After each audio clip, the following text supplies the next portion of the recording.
दुनिया की राजनीति में इस समय एक ऐसा मोड़ आता दिख रहा है जिसने भारत, यूरोप, जापान, ऑस्ट्रेलिया और पूरे इंडो पैसिफिक क्षेत्र की चिंता बढ़ा दी है। जी हाँ दोस्तों, सवाल यह उठ रहा है कि क्या अमेरिका ने चीन के सामने घुटने टेक दिए हैं? क्या डोनाल्ड ट्रंप और शी जिनपिंग मिलकर दुनिया में एक नए G2 यानी दो पावर वाले सिस्टम की नींव रख रहे हैं? और अगर ऐसा हुआ तो भारत की स्थिति क्या होगी? क्या भारत तीसरे ध्रुव के रूप में उभरेगा या फिर क्वाड जैसी बड़ी रणनीतिक साझेदारी वेंटिलेटर पर चली जाएगी? यही सवाल इस समय पूरी दुनिया में चर्चा का विषय बना हुआ है। दरअसल अमेरिका और चीन के बीच बीजिंग में हुई ट्रंप और शी जिनपिंग की मुलाकात ने पूरी दुनिया को चौंका दिया है। पिछले कई वर्षों से अमेरिका चीन को अपना सबसे बड़ा दुश्मन बताता रहा, इंडो पैसिफिक में चीन को रोकने के लिए भारत को आगे बढ़ाता रहा, क्वाड को मजबूत करने की बात करता रहा। लेकिन अब अचानक ट्रंप का चीन के प्रति नरम रुख कई बड़े सवाल खड़े कर रहा है। विशेषज्ञों का कहना है कि ट्रंप की विदेश नीति अब डील आधारित यानी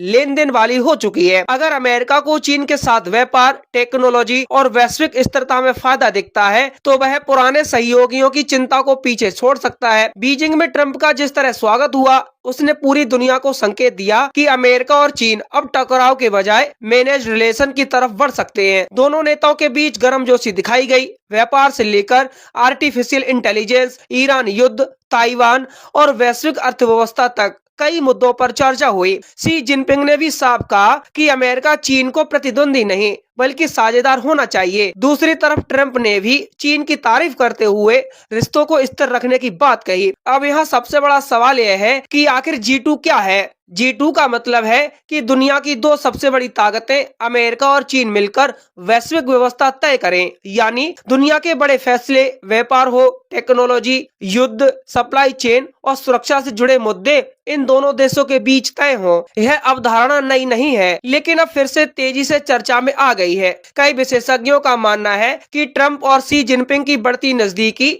उसी दिशा का संकेत है। अगर ऐसा होता है तो सबसे बड़ा झटका भारत को लग सकता है, क्योंकि पिछले 2 दशक में अमेरिका ने भारत को चीन के खिलाफ संतुलनकारी शक्ति के रूप में तैयार किया। अमेरिका ने भारत के साथ रक्षा समझौते किए, क्वाड बनाया, हिंद महासागर में सहयोग बढ़ाया, टेक्नोलॉजी शेयरिंग की और भारत को इंडो पैसिफिक रणनीति का महत्वपूर्ण हिस्सा बनाया। लेकिन अब अगर अमेरिका चीन के साथ समझौते करने लगता है तो भारत की रणनीतिक अहमियत कम हो सकती है। यही वजह है कि नई दिल्ली इस बैठक को बहुत ध्यान से देख रही है। भारत के लिए चिंता की दूसरी वजह है और वो है क्वाड यानी भारत, अमेरिका, जापान और ऑस्ट्रेलिया का समूह, जिसे चीन के बढ़ते प्रभाव को रोकने के लिए मजबूत किया गया था। लेकिन अगर अमेरिका खुद चीन के साथ संबंध सुधारने लगता है तो क्वाड कमजोर पड़ सकता है। विशेषज्ञों का मानना है कि क्वाड का पूरा ढांचा ही अमेरिका की चीन विरोधी रणनीति पर आधारित था। अगर वाशिंगटन और बीजिंग के रिश्ते सुधरते हैं तो क्वाड केवल एक चर्चा मंच बनकर रह सकता है। हालांकि दूसरी तरफ कुछ विश्लेषकों का मानना है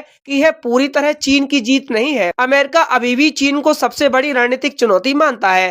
ताइवान का मुद्दा अभी भी दोनों देशों के बीच विस्फोटक बना हुआ है। बीजिंग में हुई बैठक में शी जिनपिंग ने ट्रंप को साफ चेतावनी दी कि ताइवान के मुद्दे को गलत तरीके से संभालने पर संघर्ष हो सकता है। इसका मतलब यह है कि दोनों देशों के बीच दोस्ती के बावजूद अविश्वास खत्म नहीं हुआ है। दरअसल अमेरिका और चीन दोनों इस समय मजबूरियां भी झेल रहे हैं। चीन की अर्थव्यवस्था धीमी पड़ रही है, निर्यात पर दबाव है, विदेशी कंपनियां बाहर जा रही हैं। दूसरी तरफ अमेरिका महंगाई, ईरान संकट, सप्लाई चेन और घरेलू राजनीतिक दबावों से जूझ रहा है। ऐसे में दोनों देश टकराव कम करके आर्थिक स्थिरता चाहते हैं। ट्रंप को भी अमेरिकी कंपनियों के लिए चीन का विशाल बाजार चाहिए। यही वजह है कि उनके साथ कई बड़े अमेरिकी कारोबारी भी चीन पहुंचे। अब यहाँ भारत के सामने सबसे बड़ी चुनौती यह होगी कि वह अपनी रणनीति कैसे बनाए। भारत न तो पूरी तरह अमेरिका पर निर्भर रह सकता है और न ही चीन के सामने झुक सकता है। इसीलिए अब भारत को तीसरे ध्रुव के रूप में खुद को स्थापित करना पड़ सकता है, यानी एक ऐसी शक्ति जो अमेरिका और चीन दोनों से स्वतंत्र होकर अपनी नीति चलाए। यही वजह है कि भारत अब यूरोप, रूस,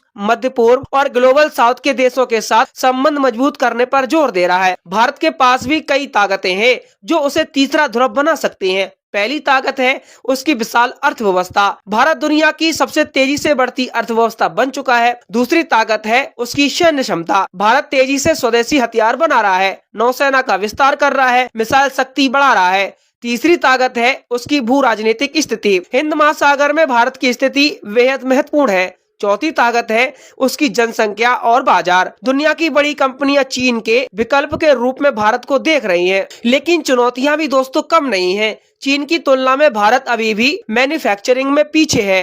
टेक्नोलॉजी सेक्टर में अमेरिका और चीन की पकड़ ज्यादा मजबूत है। सैन्य खर्च और निर्यात क्षमता में भी भारत को लंबा रास्ता तय करना है। इसके अलावा अगर अमेरिका और चीन किसी बड़े आर्थिक समझौते पर पहुंचते हैं तो वैश्विक सप्लाई चेन में भारत के लिए प्रतिस्पर्धा और बढ़ सकती है। भारत के लिए सबसे अहम बात यह होगी कि वह मल्टी अलाइनमेंट यानी बहुत संतुलन की नीति अपनाए। भारत पहले ही रूस से हथियार खरीदता है, अमेरिका के साथ रक्षा सहयोग करता है, फ्रांस के साथ रणनीतिक साझेदारी बढ़ाता है और मध्य पूर्व के देशों के साथ भी संबंध मजबूत कर रहा है। यही नीति आने वाले समय में भारत की सबसे बड़ी ताकत बन सकती है। अब सवाल यह है कि क्या अमेरिका सच में चीन के सामने झुक गया है? इसका जवाब इतना दोस्तों आसान नहीं है। अमेरिका अभी भी सैन्य टेक्नोलॉजी और डॉलर की ताकत में दुनिया का नंबर 1 देश है, लेकिन वह यह समझ चुका है कि चीन को पूरी तरह रोक पाना आसान नहीं है। इसीलिए ट्रंप शायद टकराव की बजाय डील और संतुलन की नीति अपना रहे हैं। दूसरी तरफ चीन भी जानता है कि अमेरिका से सीधा संघर्ष उसकी अर्थव्यवस्था को